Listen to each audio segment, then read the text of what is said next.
had a bath.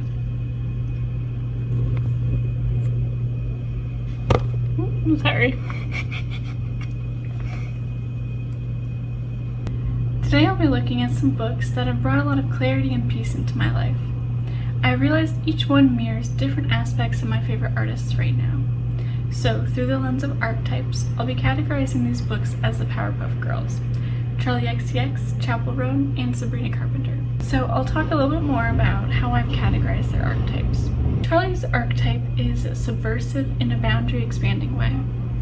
Her art is a juxtaposition of girlhood, being energetically open, and then being fully realized, grounded, and powerful. She uses contradiction as a tool, and she embraces extremes to critique the system. In the case of Chappell, I see her archetype as one of expression and being a heretic.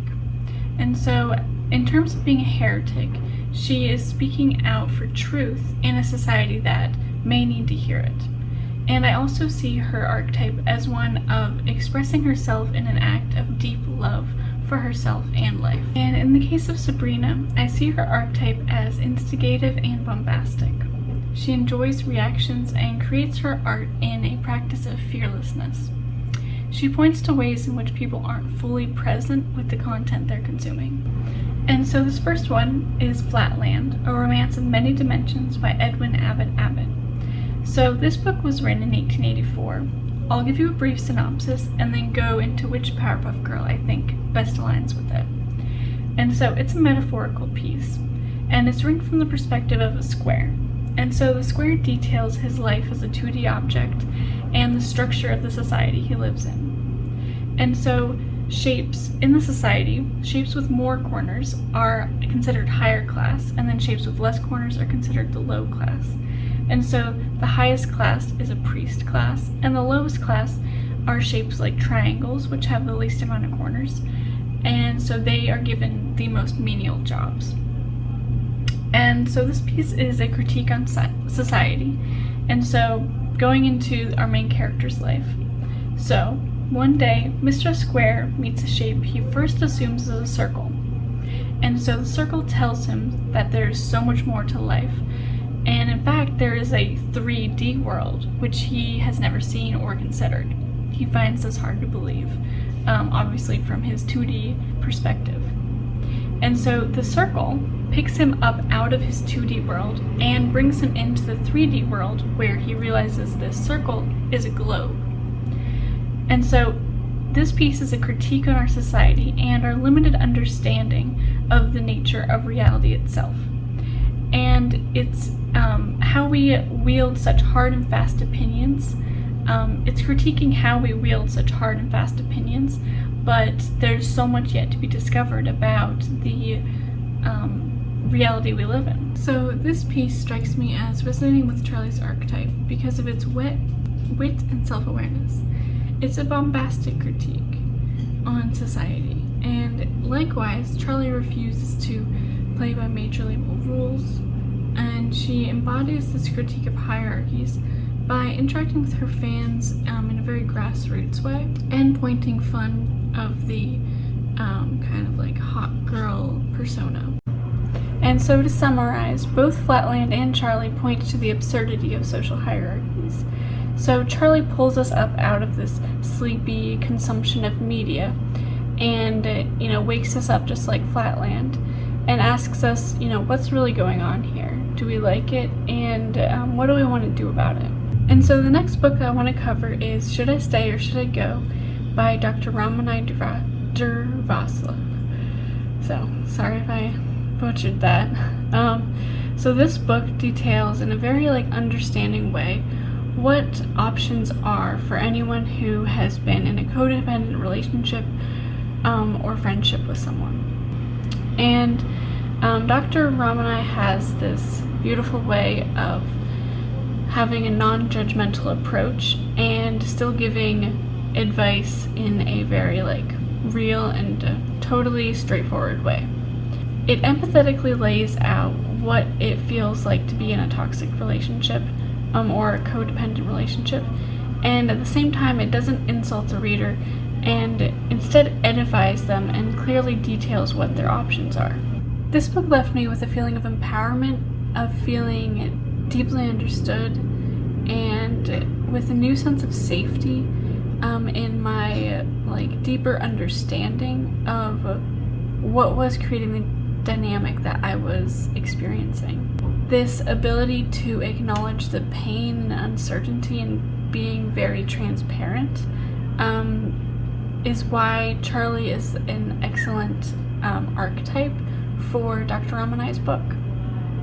They both embody a sense of balance with their wisdom and their relatability. And so the next book we'll look at is The Complete Conversations with God by Neale Donald Walsch.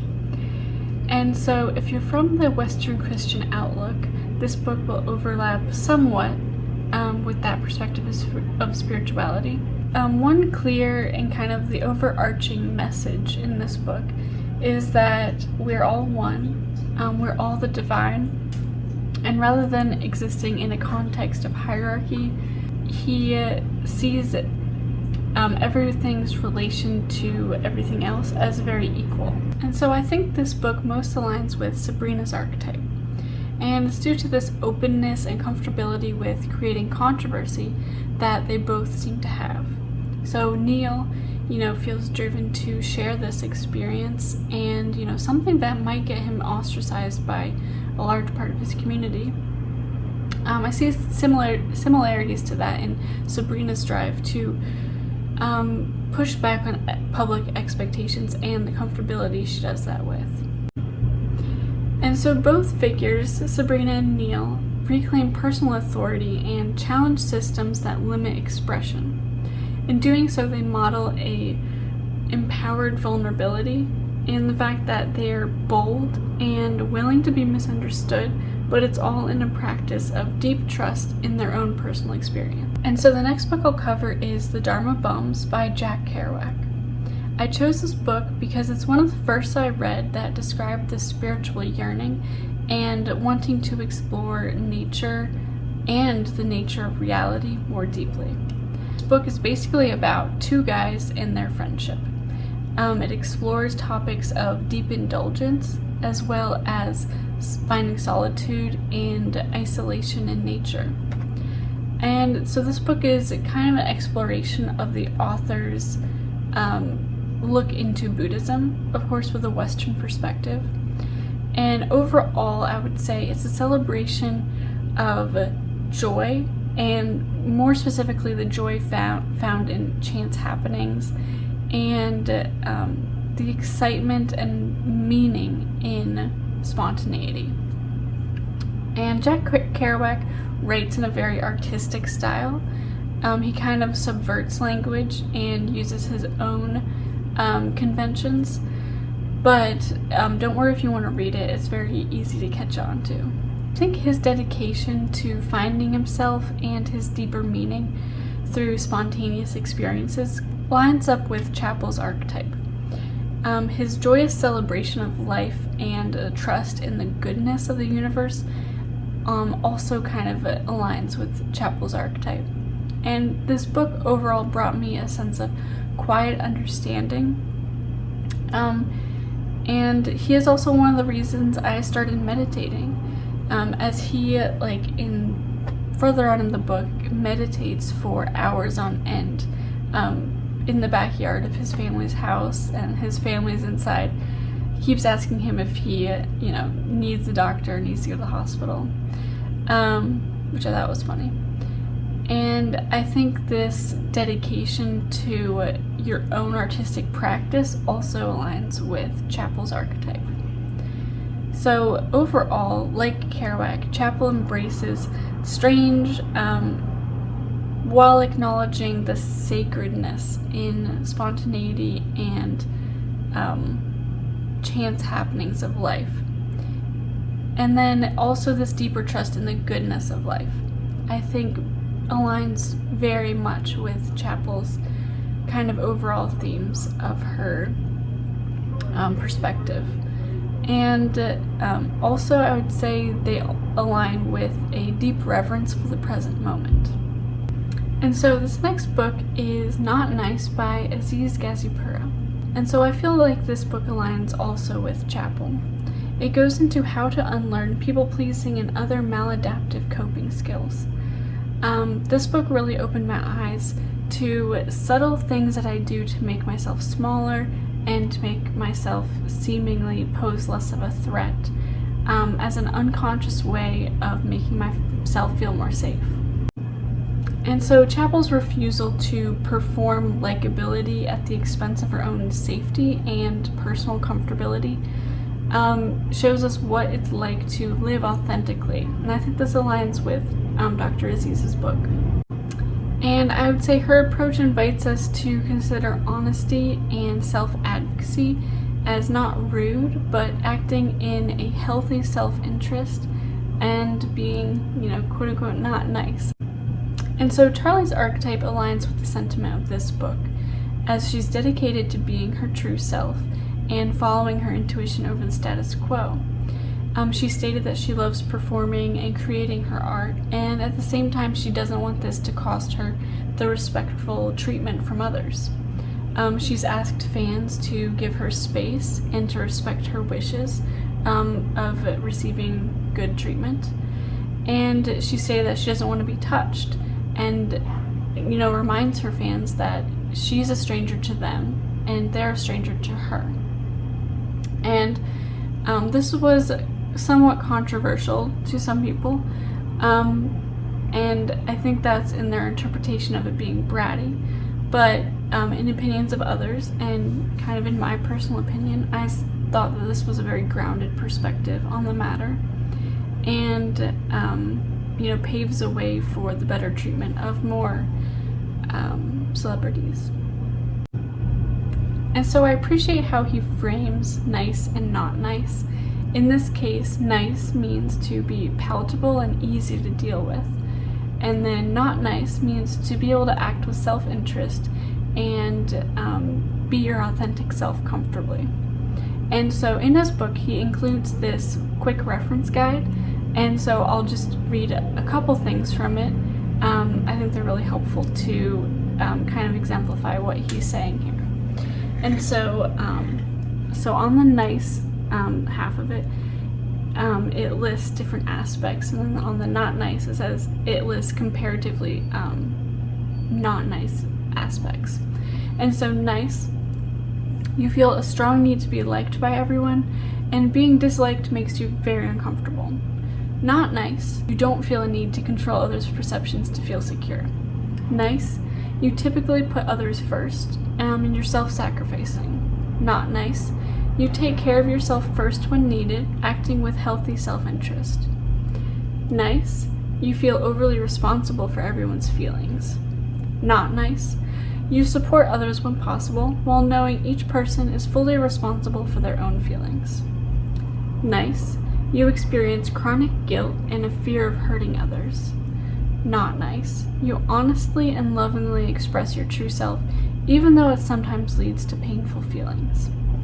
And so those are just a couple of things from his book, but I think they kind of lay out what he means very well. And, if you want the rest of the guide, it's not sponsored, but his book is, readily available in many places. And so this next one is 4,000 Weeks by Oliver Burkeman, and it is one of my personal favorites. So this book, I think, aligns mostly with Chappell Roan. And so it's a very real take on our society's addiction to productivity. We each want to feel like each of our seconds are perfectly allotted for maximum profit. And this is all a side effect of living in a capitalistic society. And so what Oliver says in this book is that you have 4,000 weeks to live. That comprises your whole life. And so when you consider your goals, your time, your priorities in these terms, your values come to the forefront immediately. And we can kind of get lost in the pull to overperform and lost in the addiction to stress and cortisol.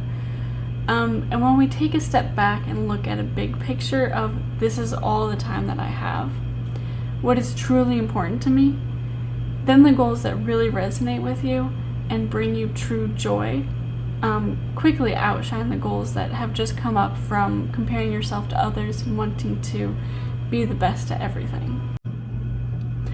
And so I think Chappell's archetype aligns most fully with this book because she embraces the circumstances of existence. I see this in her surrealistic flair and her willingness to embrace silliness. This perspective, one of surrealism, similar to Salvador Dali, points fun at the seriousness of life. Her perspective aligns with this book because when it comes down to it, the things you enjoy most, what brings you the most happiness, are the things that we should really celebrate and nourish in this life. Chappell's approach to her art is unfiltered, and she leans into the delightfully absurd. It's a rejection of the need to justify one's existence through constant productivity. And so, like Oliver's message, she reminds us that meaning isn't found in optimizing every moment, but instead in choosing to spend our limited time on what makes us feel truly alive.